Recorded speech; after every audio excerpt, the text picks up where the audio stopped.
I'm gonna start this with a joke. It's not really a joke, but I don't know. It's as good of a joke as I can tell because I'm not a comedian. It's like, what does an entomologist do after a hurricane? Well, apparently they start an animal shelter. Katrina hit Monday morning, and I was supposed to go to work, but they closed the campus, of course, for the safety of the staff and the students. So we drove around and realized that people were sitting outside of American Red Cross shelters and the large field hospital with animals, and realized these people had nowhere to go. And so we were able to get permission to have an animal shelter in this coliseum that's used for livestock shows.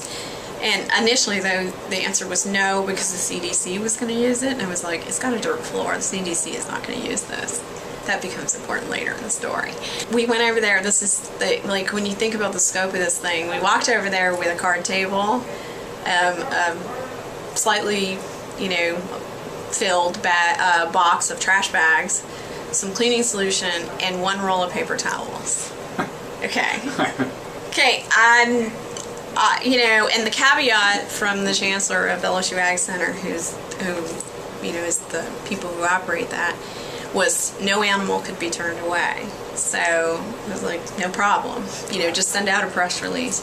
So I sent out a press release to the several different state TV stations. A veterinarian from a local vet showed up. She, the students are all calling me Dr. Bui, so she thought I was a veterinarian. Oh. This is the great misunderstanding of all this. So we started this animal shelter. The goal was to take in our first animal at noon. We actually walked over there at 10:30 in the morning, and the goal was to open it at noon. At 12:30, we were organized enough to take in the first animal, and we had 85 animals by the end of the first day. And I thought, actually, that was going to be it. So we opened this animal shelter, and the animals kept coming in, and so, like I said, 3,500 animals. Did I actually say that? Oh, yeah, it was 3,500 animals. I think by the end of the first week it was close to 1,500. Within a couple days, we were in the 800 and 900. I mean, the census was crazy. So actually, I didn't tell you this part of the story. So that afternoon, when these animals were coming in, I called my husband, who actually, had his own work to do. And I said, I need your help. And he was self-employed, and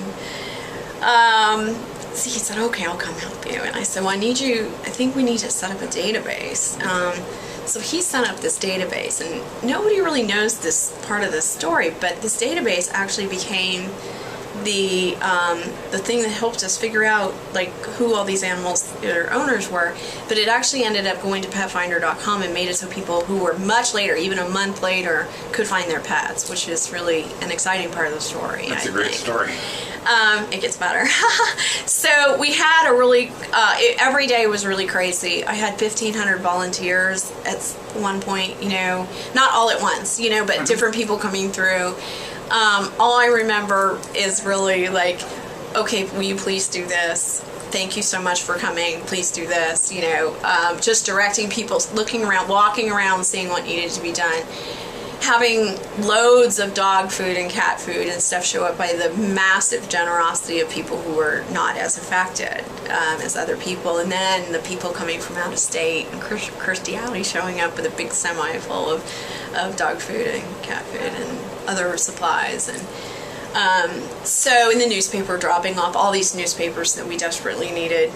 So it was just this really amazing and very crazy experience.